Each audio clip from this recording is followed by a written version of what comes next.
Good day, everyone. I'm Ron Hawkins. I'm Director of Industry Relations at SDSC, and welcome. If you were with us the week before last for the Voyager presentation, welcome back. By a quirk of scheduling, we've got two presentations this month, and then we'll be taking a hiatus for the rest of the fall and building up our schedule of presentations for the winter and spring. So stay tuned to your email for announcements on those presentations.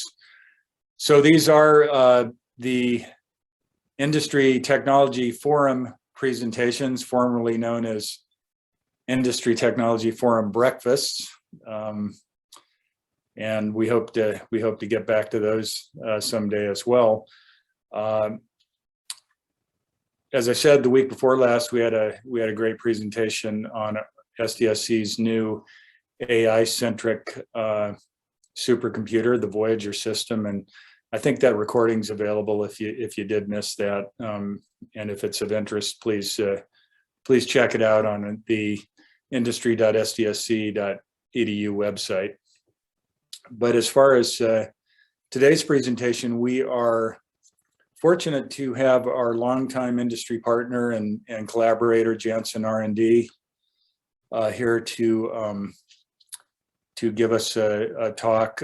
We've been working with Janssen, I think, since the 2015 timeframe, if not earlier, and we started out back on our Gordon supercomputer, helping to set up a pipeline to rapidly analyze 500 whole human genome samples, and we did some interesting work there, published that work, and over the years we've been scaling our computational platforms. We've used and retired Gordon, and then we were on Comet, and now we're on Expanse, and the data sets have scaled accordingly. So back then we were doing 500 genomes. Today we're doing population scale and Biobank-Scale analyses, and so that's kind of the topic today. We have Brice Sarver, head of computational genomics at Janssen, and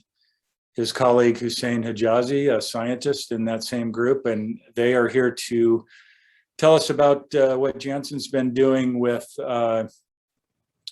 leveraging resources at SDSC and elsewhere for the analysis of these Biobank-Scale data sets. So really happy to have Brice and Hussein here, and I would like to, at this time, hand it over to Brice and proceed on. Thank you. Thanks, Ron. Can you hear me, and can everyone see my slides? Yes. Yes to both. Great. So thanks for that introduction, Ron. So Hussein and I are going to be speaking a little bit today about really thinking about how we analyze lots of data that are contained in Biobank and Biobank-Scale data sets, leveraging partners in the HPC realm like SDSC, as well as kind of thinking about how to architect a little bit for the cloud and how we can really leverage the variety of resources to develop a fit for purpose analysis ecosystem. Really quickly, we are employees of a pharmaceutical company, Janssen R&D, which is the pharmaceutical arm of J&J. The opinions expressed in this presentation are our own and do not necessarily reflect the official position of J&J. And we will not discuss any products, information from ongoing clinical trials, or services provided by J&J or its affiliates. Great. So to provide a quick outline of the way this talk is going to go, we wanted to strike a balance between talking about some biology, but also talking about the technical aspects of data analysis at this scale. So we're going to begin by giving a little bit of a background, as much as we can in a few slides, on the generalized process of drug development and how biobanks play a part at that. We're also going to then speak about biobank data analysis at scale, as well as design considerations when thinking about working in the HPC environment and in a cloud environment. And at that point, I'm going to hand it off to Hussein, and Hussein's going to speak a little bit about two big applications of biological analyses that are absolutely required for downstream research and for pre-processing data and performing QA/QC. The first of those is going to be genotype filtration at scale, and the second is going to be describing an algorithm used to identify variation that's present in camouflage regions of the genome, and he'll describe what that means later in the talk. So unfortunately, Ron just stole my thunder a little bit, and what I have here is some slides that were provided by Dr. Guna Rajagopal describing a effort that Janssen and SDSC partnered with in the 2010s. And it was that same 500 whole genome sequencing effort that Ron had just described. So the goal here was to think about analyzing whole genome sequencing data and focusing it on a cohort of 500 individuals, learn something about the genetic singles for diseases of interest, and then use the insights gained from that to design targeted clinical studies that are more informative and really use the results to kind of guide the way in which we're thinking about next steps. And then the final phase of this was going to be to use the insights gained from that previous step to develop more effective, efficient, and informative clinical trials, and ultimately end up in a situation where there's a drug in the market. And that was the case. So what did this look like then? You know, you'll see a lot of similar technologies discussed later on in the talk, but we're thinking about data, but in a slightly smaller footprint than what we're really thinking about with biobanks. Here, you got a cohort of 500 individuals with 30x whole genome sequencing. And for those of you who are familiar with the bioinformatics and kind of technological ways of working with these types of data, you're going to see lots of terms and acronyms that I won't get into here that are really useful. So the key component here is that there is a component that's built in the cloud, and there is a component that's built in HPC systems. And there was a collaboration between Janssen R&D, as well as Amazon and SDSC experts and others to really get where we needed to go with data analysis on these 500 individuals. So I'll mention this is before my time at J&J, but the spirit remains, as Ron indicated earlier. And it really is a strong scientific partnership as well. So when you're analyzing data of this size, big data really needs big compute. And it led to a great publication that was first authored by Chris Standish, as well as some of the colleagues on this talk, really thinking about how we can leverage resources like SDSC to facilitate the generation and analysis of data that we need to answer our questions of interest. So previously, we've been working with SDSC, and now we're continuing to work with them just at a much larger scale. And we're really still focused on drug discovery. So at Janssen, our goal is really the same now as it was then, to develop safe and effective medicines to improve the health of patients around the world. And as you might expect, this process is complex and requires coordination among a whole lot of talented individuals. So in the context of just this talk, we're going to be focusing a little bit on some of the computational and data analysis aspects of pharmaceutical discovery using biobank data. And I'm going to start off by kind of taking a bigger picture approach. So what does this process look like, and how do we start? It's difficult in a short period of time to distill down the drug development process into a quick summary, and we could kind of talk separately and give a lot of multiple talks on each one of the steps. But I wanted to provide a little bit of context to our computational colleagues in this setting. So I kind of mocked up a very generalized overview with respect to the process. So usually we're starting off by identifying conditions of interest that we may want to explore, which could depend on a company's resident expertise or current priorities. And this generally requires clear disease definitions to more confidently focus on identifying underlying mechanisms at play. And upon selection of a condition, it's often essential to understand the underlying biology, including potential factors that may lead to disease. And this typically involves incorporating a variety of different types of data, such as DNA sequencing data, maybe expression analyses, among a variety of other different data modalities. Now, once a potential basis for a disease has been identified, a more thorough characterization takes place with the goal of really confidently identifying causal factors. And this includes things like deeply exploring the biology to confidently identify targets of interest and pair those with evidence from functional assays, for example. And based on the sum of all the results, therapeutic options are identified, which may be large or small molecules, and careful thought is applied to how they should be delivered, as well as how much of them should be delivered. And finally, a series of clinical trials are performed before introduction to the market. But if we focus just on the first part of that in this context, on the biological discovery part, answers to questions of interest naturally end up being data-driven and statistically based. And in fact, our confidence in results generally depends upon a variety of factors, especially data quality, the availability of analytical tools and analysis methods. So as we continue to dive deeper, a few common themes emerge among studies that are particularly important.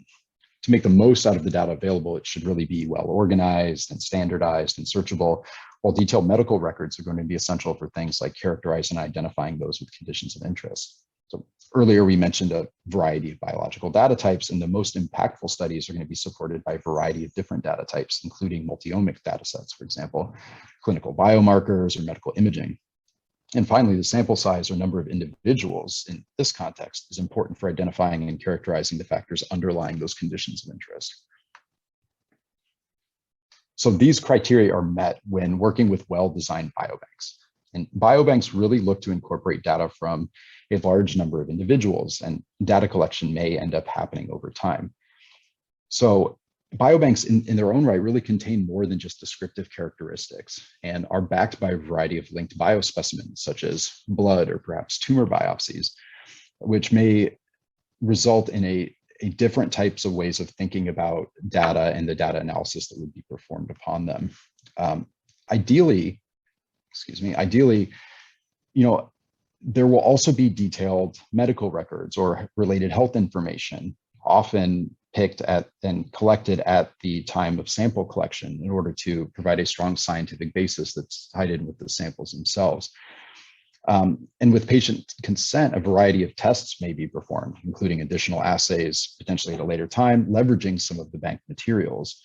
So often broader analyses end up being shared back with the scientific community so researchers can leverage work done by others. And in some cases, patients may consent to follow up, providing a longitudinal picture of patient health over time and allowing for deeper characterization of phenotypes of interest. So taken together, you have both biological data and electronic medical records or other health-associated data, and that means that biobanks are really powerful resources that have the potential to lead to a number of scientific discoveries. In the context of this talk, I want to focus just on one biobank in particular, and that's going to be the UK Biobank. And this is a massive effort that's focused on collecting data from 500,000 individuals from the UK. In addition to providing blood and urine for biomarker assays, there are a variety of additional types of data that are generated as part of this project, including a broad swath of genetic sequencing. So individuals might have their genetic profiling taking place on a microarray, which is going to represent a subset of the genome. There might be whole exome sequencing, which represents the protein coding region of the genome, whole genome sequencing. And the number of individuals in which this takes place actually can vary depending on the particular need and cadence of the project. So when we're speaking about the UK Biobank, here we have 300,000 individuals who have the whole exome sequencing that's now available. This was made recently available to the community. And we expect to have 450,000 whole exome sequences for those individuals. 200,000 are going to have whole genome sequencing, as well as some protein and pQTL analyses that will be delivered later this year. So for the remainder of the talk, I just want to focus on one subset of this, and that's going to be the forthcoming release of the whole genome sequencing data. Among other data types, the data are distributed as CRAMs and as PVCFs. So if you're familiar with some bioinformatic genomic analysis methods, you probably heard of this before, but for those of you who aren't, CRAMs really contain next generation sequencing reads that have been aligned to the human reference genome, GRCH38 in this case. And it provides a measure of confidence about where the read should be placed within the reference. And then also some ways to potentially identify areas and particular reads that might be less confidently placed. Data are also distributed as PVCFs, and these are joint genotype variant calls. Because of the scale of the data, these are split into a number of chunks. And PVCFs here were generated using two methods, GraphTyper and the Genome Analysis Toolkit. So I'll just be focusing on GATK when I'm speaking about data for the remainder of the talk. But as you can see, the two types really differ substantially in size. and CRAMs averaging about 17 gigabytes per sample across 150,000 files, and PVCFs consisting of data for all samples split over about 63,000 files and averaging about 6 gigabytes for each one. So the footprint on disk ends up being pretty substantial, about 2.5 petabytes for CRAMs and about 345 terabytes for the PVCFs.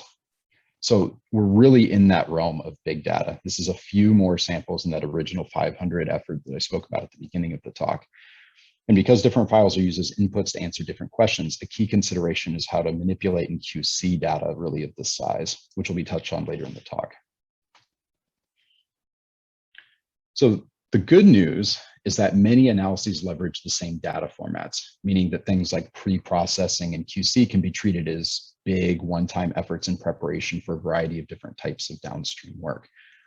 However, algorithmically speaking, the types of analyses can differ substantially in a particular workflow, and some end up being compute bound, some are memory bound, some are IO bound with smaller but still pretty substantial footprints on disk. But because genomic data is roughly hierarchical, and in this context, what I mean is that there are natural ways to partition biological data in a logical way. So for example, chromosomes or regions or genes or exons.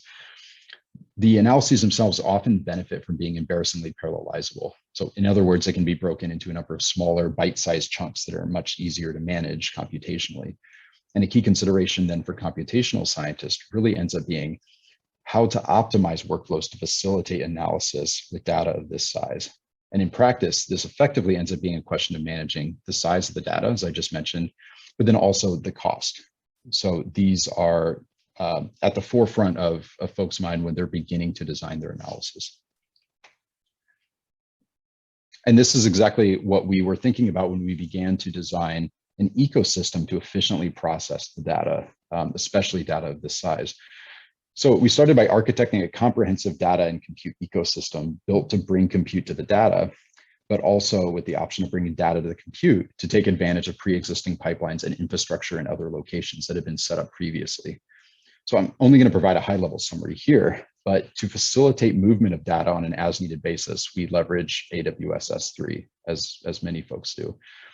And for an earlier iteration of the WES data focused on 200,000 individuals, we downloaded the PVCFs and CRAMs, brought them to S3, and then subsequently egressed the data to SDSC to take advantage of pre-existing workflows. Now, similarly, with respect to the WGS data, we egressed the WGS PVCFs from the RAP, the UK Biobank Research Analysis Platform here, which is based on DNA Nexus, and I'll provide some more details on that shortly, to S3. And then once those data are present in S3, we can bring the similar data to SDSC for our for integration into the analysis pipelines that are already established there. But having it in S3 gives us the flexibility of working in a broader ecosystem type of arrangement. And what that means is that we can combine with other compute platforms and partners, such as Seven Bridges, to run analyses where they are really the best kind of fit for purpose. So if we have analyses set up in particular platforms, it might be easier to execute those analyses there. And we might want to move the data there as needed. But we also understand that there are certain circumstances where development might need to take place within particular platforms natively. So the whole point of thinking this way is that we really want to be flexible. So we want to perform the right analysis in the right environment while remaining scalable for the future. And this is an ongoing collaborative effort. And we've been really grateful and really appreciate the assistance of our colleagues in Janssen's Central Data Sciences organization, who have helped really provide this way to make data available for our researchers. So I want to focus on two of the aforementioned compute environments. So SDSC's Expanse cluster, which is where we do most of our work now, and previously we were working in Comet, and the UK Biobanks RAP. So Expanse uses Slurm as its scheduler to manage distributing jobs to different types of nodes. And the standard compute node has 256 gigabytes of RAM and 128 CPUs. And what this means is it's really an ideal sized machine for intermediate scale bioinformatics workloads. High memory and GPU nodes are also available. And from an analysis standpoint, researchers are able to spin up interactive sessions using, for example, Jupyter and RStudio if they need to work or feel more comfortable working in those environments. Nodes can be shared or accessed exclusively depending on data restrictions. So we have fine-grained kind of access, working control in that situation. And as mentioned previously, there are a number of situations where we might want to bring the compute to the data. So if we have a circumstance where perhaps it is a little bit trickier to have a very, very large amount of data move to Expanse, we can also leverage the UK Biobank's research analysis platform, which is now live for researchers. As I mentioned previously, this is hosted by DNA Nexus, and it's really a platform wrapper for AWS. So that means it can leverage everything that AWS has to offer for scientists and computational folks, like scalable EC2-based compute and a variety of instance types. And the key here is that you don't need to know anything about native AWS to run it. So workloads are something that can be set up using their infrastructure that's already been designed, and it doesn't require any native AWS working for scientists that might not have as sophisticated of a computational background. So there's a variety of different ways to build out the workflows, either developing applets or apps. And there are a number of standard bioinformatic and data analysis tools that are already available on the platform. So when deciding where to analyze the data, a key consideration is making sure that data are in proximity to compute for the task at hand, which may involve running analyses where the data live or moving relevant data to locations of established pipelines. And naturally, workflows differ between the two different environments. So as a very generalized example, let's consider a workflow on Expanse. So here we have a restricted data store that includes UK Biobank data that has been egressed from the wrap. And we are moving those data to local storage that's present on SDSC. And what this allows us to do is then to manage permissions with respect to access, both at the S3 level as well as at the local level. So we do this for both raw data, that is the kind of unprocessed data from UK Biobank, but we also do this for subsets of data that have been processed or QC'd. That might be leveraged for a variety of different types of analyses. So a centralized location really lets us manage access to what would be required for particular researchers, whether they need the raw or whether they need a derived data set. And data are processed on either standard compute nodes or high memory nodes, depending on the task at hand. And this might require the movement of data from that local data store to RAM at runtime or pre-staging of the data on local storage. So ultimately, the processed data are computed on these nodes and then returned back to the data store for interpretation by scientists. So let's contrast this just a little bit with the workflow on the research analysis platform. And here we start with the same restricted data store as before that's housing UK Biobank data. And to process data in a scalable fashion, researchers developed apps or applets that standardize common tasks and manage inputs and configuration and outputs. So jobs are then allocated based upon resources available and the number of workers per project linked to a particular account. But because the wrap can take advantage of AWS's infrastructure to run analysis at scale, that means that there are some other options available. So there are a variety of instance types, each with local EBS volumes, and a particular instance type can be selected to fit an analysis at hand. And this also really helps in situations where there's a desired trade-off between speed of task completion versus the final cost. So instances are allocated pending availability in a given region, and users are given the option of selecting whether to use, for example, cheaper spot instances or smaller instances based on choice and then setting job priorities. When complete, results are transferred back to the project itself, which is really backed by S3.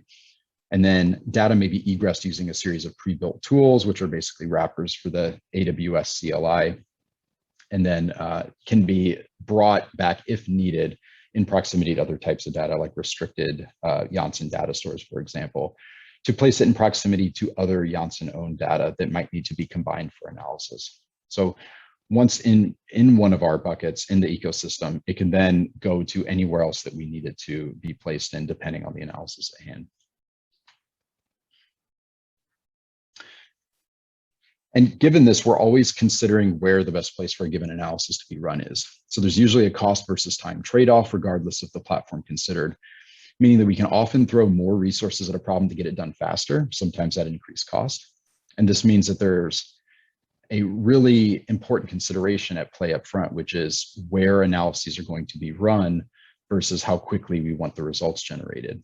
So this ends up being particularly pronounced when deciding whether to make copies of data available in different environments, as data egress and storage charges often apply when working in the cloud, and there might be other constraints when working with local systems. So we often do everything we can to accommodate the large data size while also mitigating cost. And there are several guiding principles at play when we're thinking about how to really manage this from a data management perspective. So in order to mitigate the constraints of size and cost, we first might want to make sure that egress is only applied when needed, which means that a particular analysis can only be run on a particular platform, such as perhaps just Expanse, and we don't need to move data, or maybe it needs to go somewhere else. Second, we want to make sure to manage the presence of intermediate files, and data lifecycle policies can be implemented to reduce storage costs associated with infrequently accessed data. Third, we want to make sure that resources are really fit for tasks. So you want to make sure that scientists are leveraging all of the resources at their disposal for whatever purpose, not making really large full node or half node reservations, or selecting GPU systems when CPUs might be available, and only using a fraction of those resources.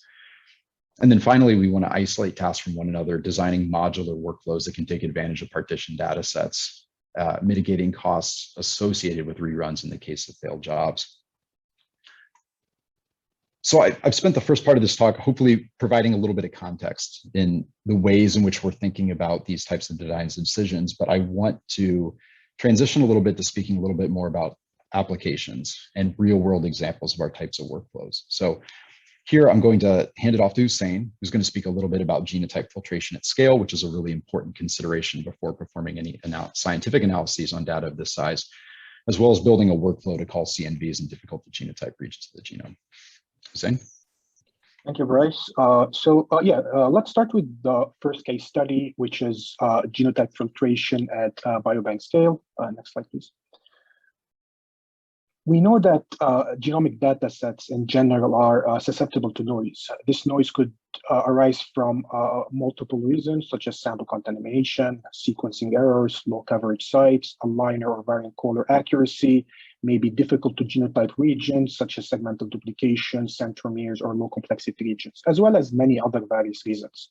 For this purpose, we often perform a QA/QC to filter our data set to minimize the impact of this noise on the downstream analysis. This is typically done by applying stringent filtering to improve the accuracy of the genotypes and variants and obtain a good quality variant call set. The QA/QC step is a prerequisite basically to any downstream analysis a researcher wants to conduct, whether it's genetic association, functional annotation, network or pathway analysis, or many other applications.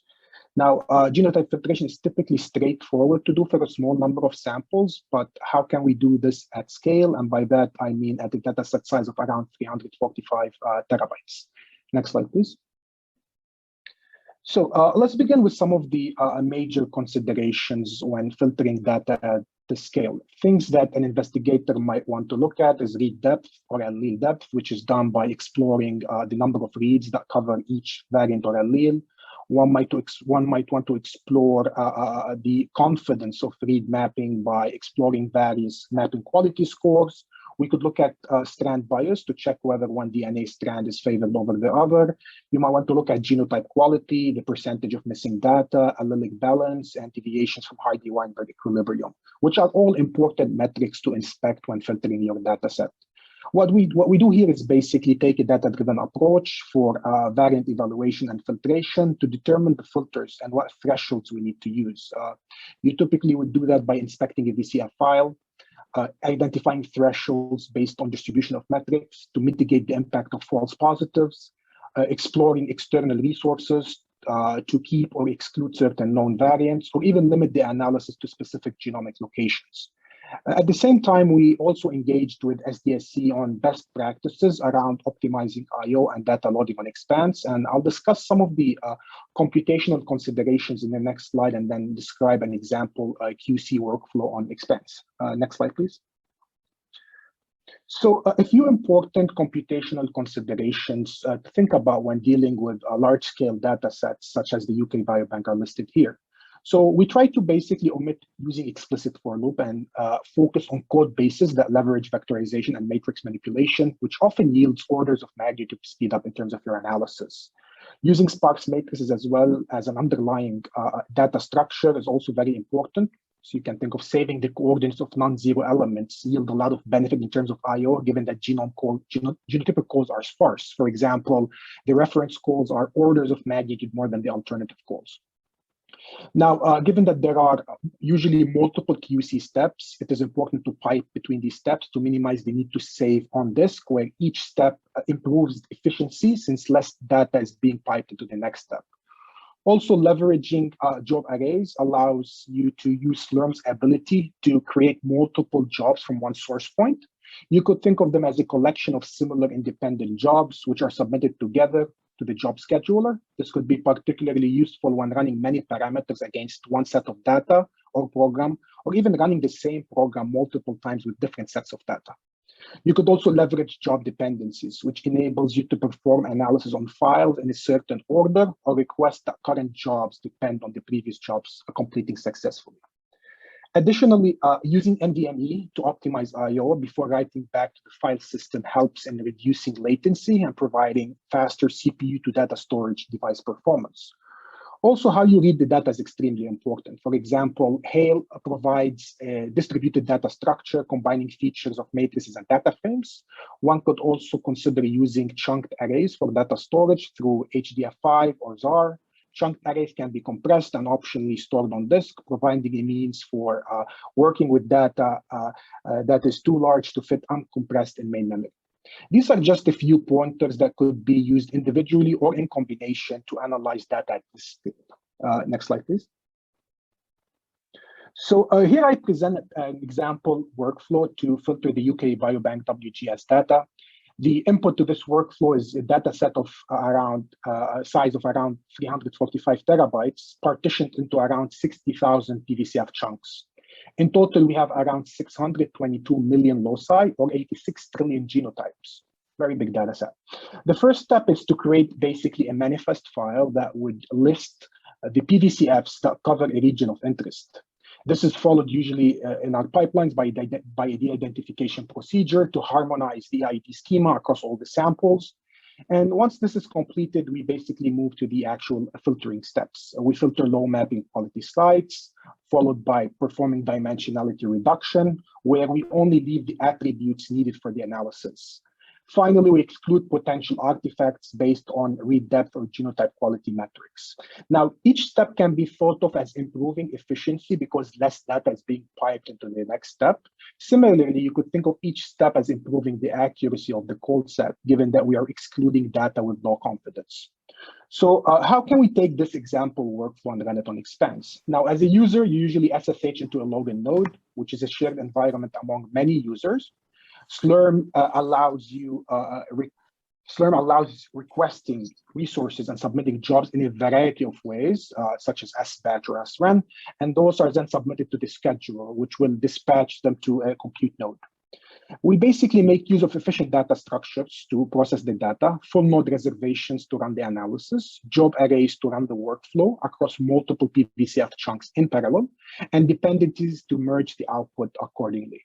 Finally, the variant output file is used for cohort selection and any downstream analysis a user wants to do. Looking at some of the metrics obtained after this example QC workflow, the output files are of size around 13 terabytes. It's 26-time reduction compared to the original size.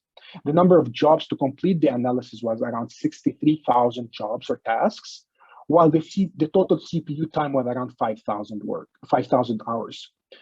So this framework is just one example of how we can leverage HPC or Expanse in this case to analyze data at the scale. Next slide, please. Now I would like to move on and discuss a second case study where the aim here is basically to develop a scalable bioinformatic approach to recover and identify camouflaged regions using large-scale sequencing data sets such as the UK Biobank. Next slide, please. We know that the human genome contains many genes that share a high degree of sequence similarity. We also know that short-read aligners have difficulty mapping reads to such duplicated regions because they don't know where to place these reads, which often results in regions with low coverage. We usually call these regions or refer to them as camouflage. So briefly, what is happening with these so-called camouflaged regions? So using these two genes, HSPA1A and HSPA1B as examples, these camouflaged regions happen because of a genomic duplication. So what happens is that the aligner finds that a short read can align to two or more places equally well. It doesn't know where to place it, so it randomly matches it to one of those possibilities and assigns it a mapping quality of 0. Looking at HSPA1A, you see this a nice thick stack of reads in gray, which is good. And as you get deeper into the gene, you see a different scenario where there are these transparent or white reads indicating reads that are aligned technically, but having a mapping quality score of 0.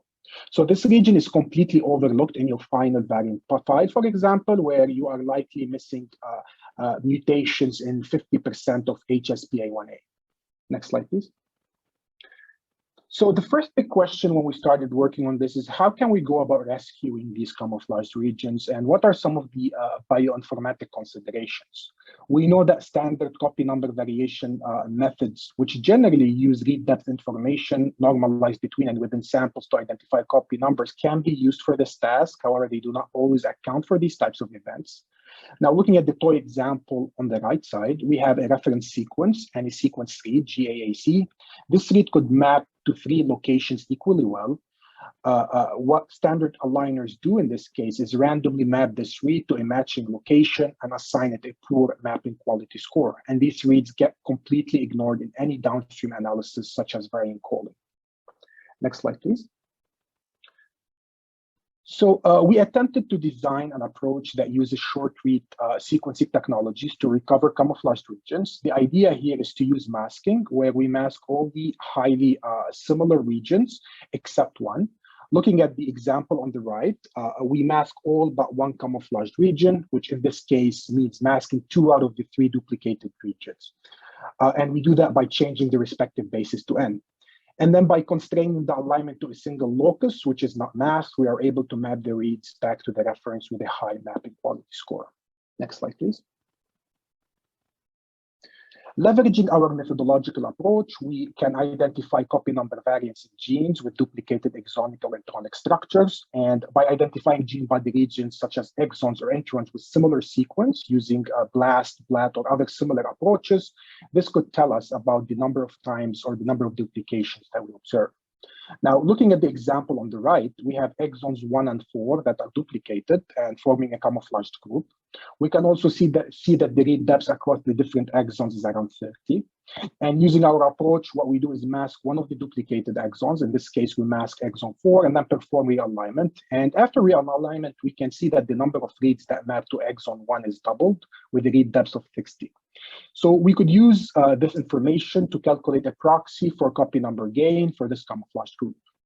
Next slide, please. So how does the workflow operate? So what we do is we start with aligned sequencing reads in the form of CRAMs as input, and then extract reads that map to a particular gene of interest. Additionally, reads with a low mapping quality score or reads mapping to multiple locations in the reference for these groups are collected for realignment. Now, camouflage groups were identified by flagging all the highly similar regions to any given gene body region, and all but one camouflaged region in each group was masked in the reference to construct a masked reference genome. This is usually followed by realignment of the reads to the masked reference, and then computing coverage calculation and normalization to estimate copy number. Now, this workflow is fully stream-based to avoid any heavy I/O operations, and fast because it only scans a particular gene or region of interest rather than scanning the entire genome. Now, the tools used to implement this workflow are standard bioinformatic tools, such as SAM tools to process short read alignments, BET tools to manipulate genomic intervals, BWA-MEM to do alignment, MorphDeps to compute or calculate coverage, and custom scripts to normalize and estimate copy number. Next slide, please. For data on the UKB wrap, which is, as Brice mentioned, provided by DNA Nexus and hosted on AWS, what we did was wrap the entire workflow into an applet.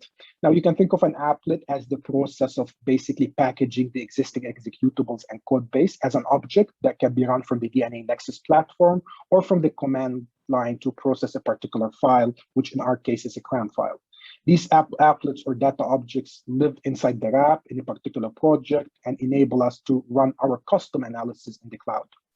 Now, this procedure basically enabled us to process data at scale with on-demand compute by selecting instance sizes based on the size of the input data and CPU as well as RAM requirements. More importantly, it enabled us to bring the compute to the data, given the large size of these CRAM files. The high-level idea is that CRAMs are copied to an EBS that can then be attached to an instance. The applet is executed using CRAMs as input, and the results generated by the applet are delivered back to S3. Next slide, please. So we demonstrated the utility of this approach by recovering variation in complement receptor type 1 of CR1, a gene known to be associated with Alzheimer's disease and whole genome sequencing data from the UK Biobank. CR1 is actually 26% camouflaged, and it is surprising to find how much of it is missing.